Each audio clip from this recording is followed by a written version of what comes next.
Olá, sejam muito bem-vindos à continuidade de estudos de 2 Coríntios da Comunidade Batista Oceânica do Leblon. Hoje nós estudaremos o capítulo 8. Antes de iniciarmos, vamos fazer uma breve oração? Senhor nosso Deus e Pai, Senhor, nos ensina com a Tua palavra agora. Senhor, que eu venha ser um instrumento Seu para revelar aquilo que Você tem, para mostrar a cada um de nós, que seja a palavra transformadora e que nós possamos aprender de Ti e guardá-la em nossos corações, Pai. É o que nós te pedimos e te agradecemos no nome de Jesus. Amém. Neste capítulo, Paulo fala aos Coríntios sobre coleta aos pobres de Jerusalém, a importância de exercer a generosidade, o exemplo das igrejas da Macedônia e do próprio Jesus Cristo, né? E muito mais. Então vamos à leitura. Primeiramente nós leremos os versos 1 ao 5. Também, irmãos, queremos que estejam informados a respeito da graça de Deus que foi concedida às igrejas da Macedônia, porque no meio de muita prova de tribulação, manifestaram abundância de alegria e a profunda pobreza deles transbordou em grande riqueza de generosidade. Porque posso testemunhar que, na medida de suas posses e mesmo acima delas, eles contribuíram de forma voluntária, pedindo-nos com insistência a graça de participarem dessa assistência aos santos. E não somente fizeram como nós esperávamos, mas pela vontade de Deus, deram a si mesmo, primeiro ao Senhor, depois a nós. Então, primeiro nós vamos analisar os versos 1 e 2. Aqui Paulo usou a palavra graça para referir-se à contribuição. Ele usou essa palavra várias vezes. 9 vezes como oferta e 6 vezes como o ato de contribuir. Então, a gente percebia que eles consideravam isso uma graça. O que eles recebiam de Deus, eles queriam retribuir aos outros. E aqui no verso 2, né, Paulo contrasta que apesar das dificuldades, os cristãos macedônicos eram alegres e generosos. Então, quais as dificuldades, quais as situações adversas que ele relata aqui? Muita prova de tribulação. E o que eles faziam? Apesar disso, manifestaram abundância de alegria. Então a gente vê muita prova de tribulação, abundância de alegria. São dois extremos mesmo, né? E depois, apesar da muita pobreza, da profunda pobreza, né? Transbordou em grande riqueza de generosidade. Então era mais um super extremo, né? Profunda pobreza, grande riqueza de generosidade. E essa muita tribulação, tudo indica que a oposição, a perseguição que eles sofriam. Mas nem por isso se entregavam à tristeza, ou murmuração, ou amargura, mas sim a abundância de alegria. E alegria e abundância, pois vem do Senhor. A alegria do cristão vem do Senhor. Então ela independe das circunstâncias, ela independe da presença de coisas boas ou ausência de coisas ruins. E ainda sobre a alegria que vem do Senhor, apesar das circunstâncias, né? Vamos ver 1 Tessalonicenses 1,6. E vocês se tornaram nossos imitadores do Senhor, recebendo a palavra com a alegria que vem do Espírito Santo, apesar dos muitos sofrimentos. Então aqui a gente vê a alegria que vem do Espírito Santo. E ali esse texto também fala, apesar dos muitos sofrimentos. Então, como eu já comentei na aula passada, né? Jesus nos ensinou sobre a alegria completa. E ele falou lá em João 15, né? Para que a minha alegria esteja em vocês e a alegria de vocês seja completa. Então é a alegria do Senhor em nós, a nossa alegria passa a ser completa. Apesar dos sofrimentos, apesar da muita tribulação, né? E nós, conseguimos sentir e expressar grande alegria nos momentos de grande tribulação? Profunda pobreza, era miséria absoluta, era uma pobreza extrema, porque os macedônicos estavam passando uma situação difícil, provavelmente porque os romanos tinham tomado posse das minas de ouro e de prata deles, né? Mas, mesmo assim, eles foram extraordinários em generosidade, demonstrando riqueza nas contribuições. E aqui um outro contraste: enquanto os macedônicos estavam pobres, os coríntios estavam financeiramente prósperos, mas nem por isso demonstraram isso nas ofertas. E aqui a gente pode ver o exemplo da viúva pobre citada por Jesus em Marcos 12, 41 a 44, né? Que aos olhos de Jesus deu muito mais do que todos. E nesses todos, nesses demais, havia muitos ricos que deram grandes quantias. E aí no verso 44 Jesus fala: porque todos eles deram daquilo que lhes sobrava. Ela, porém, da sua pobreza deu tudo o que possuía, todo o seu sustento. Agora dos versos 3 ao 5, né? Paulo deu o testemunho do exemplo dos macedônicos a respeito das contribuições. Primeiro ele falou que era na medida das posses e mesmo acima delas. Então era proporcional àquilo que eles tinham, proporcional às posses deles. E também fala que eles contribuíam de forma voluntária, pedindo-nos com insistência. Então nós vemos que não era pela insistência da liderança, mas deles próprios, de querer participar. Eles consideravam um privilégio e não uma obrigação. A parte final aqui do verso 5, que fala: deram a si mesmos, primeiro ao Senhor, depois a nós. Isso trata de uma entrega total, que vai além das contribuições financeiras. Mas nós entraremos mais a fundo neste assunto para o final do estudo. Agora vamos ler dos versos 6 ao 15. Isto nos levou a recomendar a Tito que, assim como havia começado, também completasse essa graça entre vocês. Mas como em tudo vocês manifestaram abundância, na fé, na palavra, no saber, em toda a dedicação e em nosso amor por vocês, esperamos que também nessa graça vocês manifestem abundância. Não digo isso na forma de mandamento, mas para provar se o amor de vocês é sincero, comparando-o com a dedicação de outros. Pois vocês conhecem a graça do nosso Senhor Jesus Cristo, que sendo rico se fez pobre por amor de vocês, para que, por meio da pobreza dele, vocês se tornassem ricos. E nisto dou a minha opinião. Convém que vocês façam isto. Vocês que, desde o ano passado, começaram não só a fazer, mas também a querer. Terminem agora a obra começada, para que assim como mostraram boa vontade no querer, assim também completem essa obra, dando de acordo com o que vocês têm. Porque, se há boa vontade, a oferta será aceita conforme o que a pessoa tem, e não segundo o que ela não tem. Não se trata de fazer com que os outros tenham alívio e vocês tenham sobrecarga, mas para que haja igualdade. Neste momento, a abundância que vocês têm supre a necessidade deles, para que a abundância deles venha suprir a necessidade de vocês, que vocês vierem a ter. Assim haverá igualdade. Como está escrito: quem recolheu muito não teve demais, e o que recolheu pouco não lhe falta.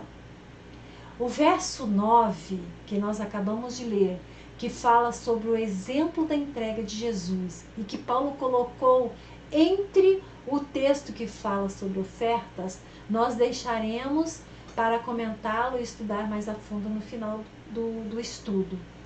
E eu creio que Paulo inclui esse texto no meio porque a oferta também é um assunto espiritual, também é um assunto que agrada a Jesus e que deve ser tratado na igreja. No verso 10, a gente percebe que a coleta já havia sido combinada e tinha começado um ano antes, como já estava em 1 Coríntios 16, né? E eles tiveram o desejo, assumiram o compromisso e a intenção de fazer isso, mas depois retrocederam, depois deram uma relaxada. Então Paulo pediu que terminasse o trabalho que haviam começado.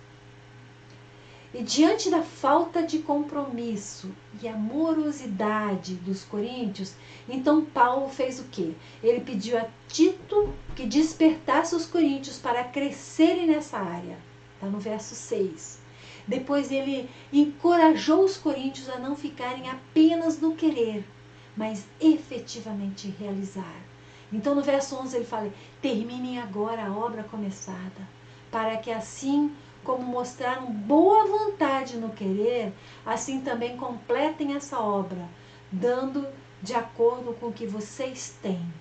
Então pouco importa quão fortes e boas sejam as intenções e os desejos, mas se não houver ação, eles vão ser infrutíferos.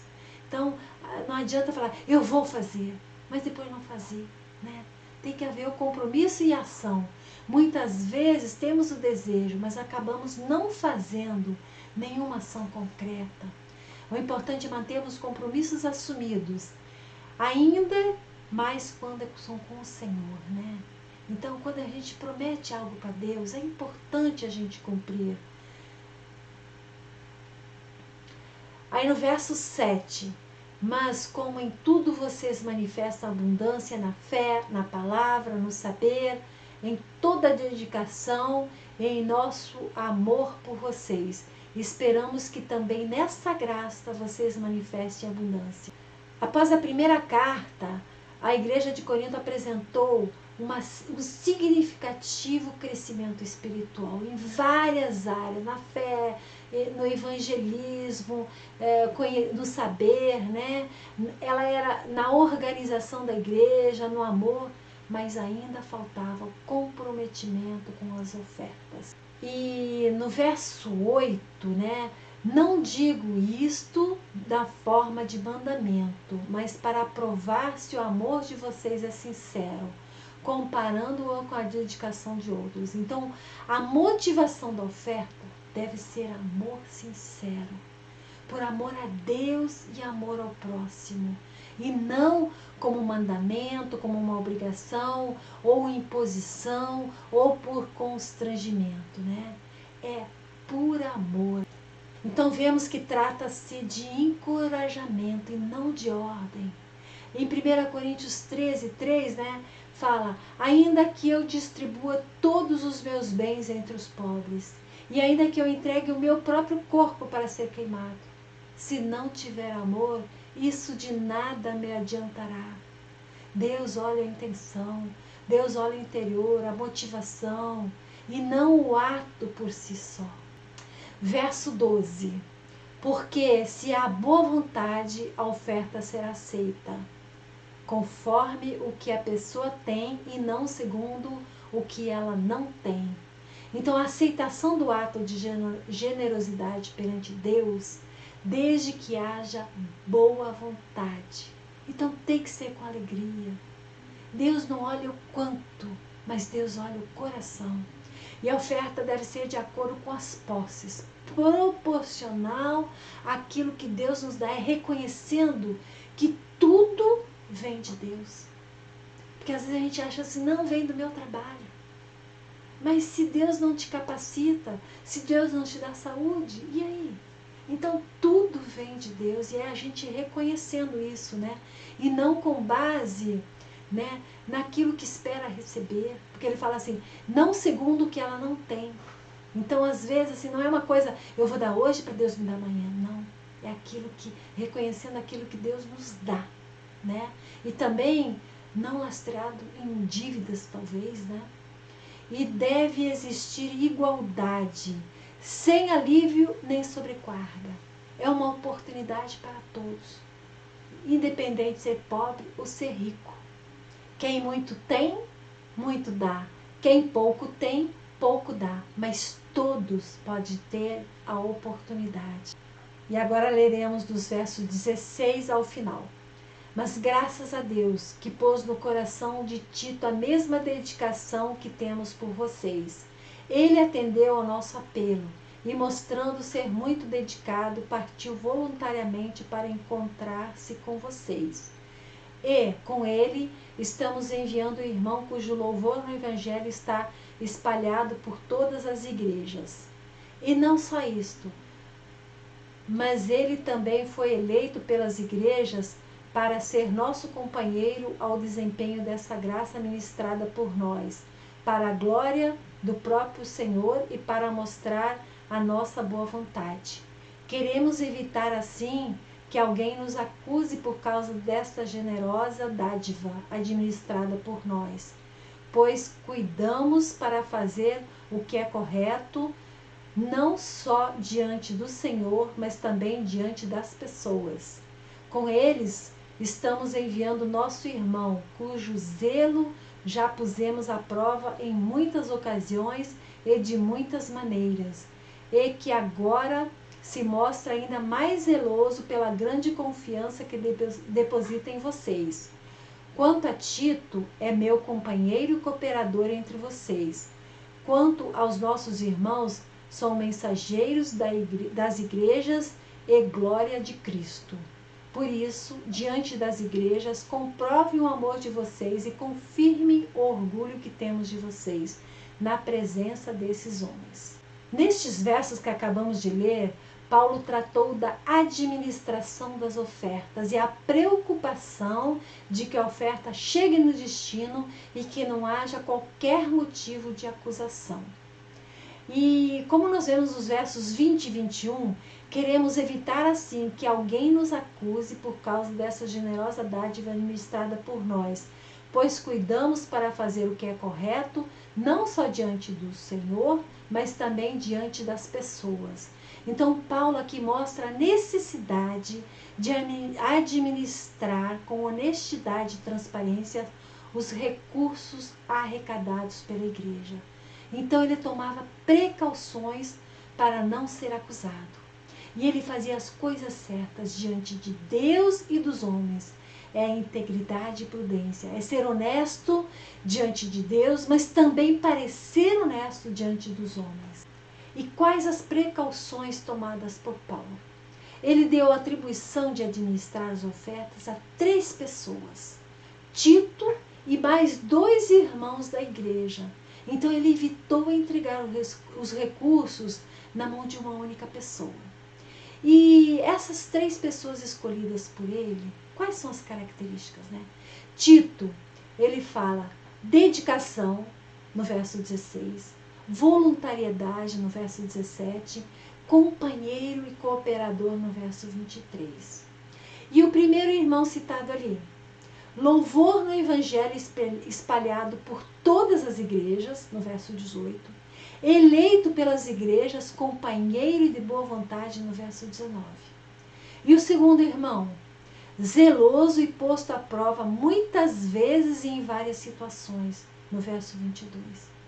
E ambos desses irmãos, eles foram mensageiros das igrejas e glória de Cristo.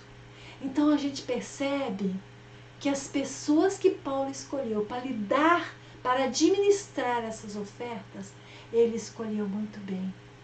E agora, para finalizar, e conforme comentado antes, nós analisaremos mais detalhadamente a parte B do verso 5 e o verso 9. Paulo começou falando do exemplo da generosidade dos macedônicos e que deram de si mesmos. E depois ele deu o exemplo do próprio Cristo, que entregou-se, sofreu, foi humilhado, para que nós recebêssemos o grande prêmio, a vida eterna. Isso nos torna ricos. Então, vamos reler os versos 5 e o 9. 5. E não somente fizeram o que nós esperávamos, mas pela vontade de Deus deram a si mesmos, primeiro ao Senhor, depois a nós. Verso 9.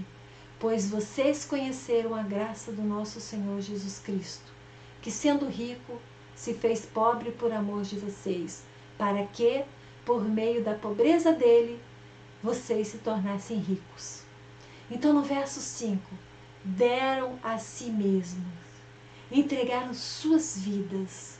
Eles entregaram suas ofertas, sim, mas também ofereceram-se a eles próprios, a Deus, primeiro ao Senhor, né? E depois a nós. Então, primeiro eles se entregaram ao Senhor, depois a Paulo e a equipe. Tudo que se faz na igreja ou para a liderança deve ser primeiramente para o Senhor, sempre com o objetivo de glorificar a Deus, né? E nós sabemos que para alguns entregar recursos talvez não seja tão difícil, mas entregar suas vidas ou entregar seu tempo talvez seja um pouquinho mais difícil. E aqui no verso 9, Paulo cita Cristo, que foi o maior exemplo de graça, de amor, de generosidade, dando a sua própria vida para nos dar a vida eterna. Cristo, ele esvaziou-se, né? Ele era rico, né? Aqui, o texto fala que sendo rico, né? Mas ele esvaziou-se, deixando sua glória e se sujeitando a uma vida terrena, se fazendo de pobre, né? Passando por rejeição, traição, escárnio, sofrimento e até a crucificação. E crucificação de morte, né? Mas a gente sabe que ele nasceu numa cidade pobre, numa família simples. E muitas vezes ele não teve onde reclinar a sua cabeça. E se Cristo deu tudo de si, sofreu em prol da humanidade, então será que não podemos entregar um pouco de nossas vidas e sermos generosos com ofertas? Jesus nos deu a maior riqueza, a sua vida para a nossa salvação. E outras bênçãos também que a gente usufrui aqui na terra. Porque a gente já recebe a alegria dele, a gente já recebe tanta coisa dele aqui, mas a gente vai receber muito mais ainda depois, né? E agora, para concluir, no estudo do Hernandes Dias Lopes, ele citou o missionário Charles Studi. E ele viveu de 1860 a 1931. Então, eu também estou colocando aqui para a gente meditar, né? O que ele fez e talvez que a gente possa imitar um pouquinho dele, né? O Charles Studi foi um dos maiores desportistas da Inglaterra no final do século XIX.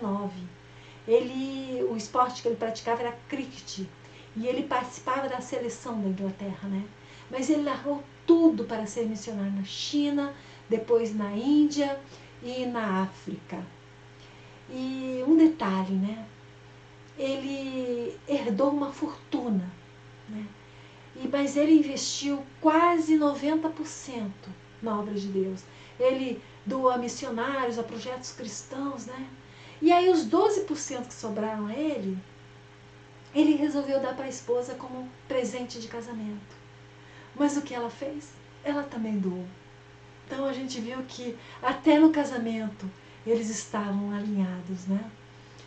Mas 6 meses após sua conversão, Studi declarou: o cricket não vai durar, a honra também não, bem como nada neste mundo, mas tenho que viver para o mundo que há de vir. E uma frase muito conhecida dele, que ele fala de Jesus, entre aspas, se Jesus Cristo é Deus e ele deu a sua vida por mim, não há sacrifício tão grande que eu possa fazer por amor a ele. Studi foi um exemplo de entrega total para Cristo e com certeza fez muita diferença para o crescimento do evangelho na época. E talvez como um jogador de cricket, ele talvez não fosse tão lembrado, mas até hoje ele é lembrado, né? Ele é citado nos livros como um exemplo. Provavelmente nenhum de nós se abdique de tudo como ele fez e entregue-se totalmente a Cristo. Mas talvez possamos fazer alguma coisinha, fazer um pouquinho a mais, né? Vamos orar? Senhor, nós te agradecemos por esse exemplo. Nós te agradecemos que a tua palavra nos mostra coisas espirituais, mas ela também nos ensina a sermos generosos para com os recursos, a sermos generosos para com os pobres, Senhor. E o maior exemplo de generosidade é de Jesus. Então que nós possamos retribuir esse amor um pouquinho, Senhor, ajudando as pessoas, Senhor, mas principalmente, Pai, fazendo aquilo que te agrada. É o que nós te pedimos, Pai, e te agradecemos no nome de Jesus. Amém.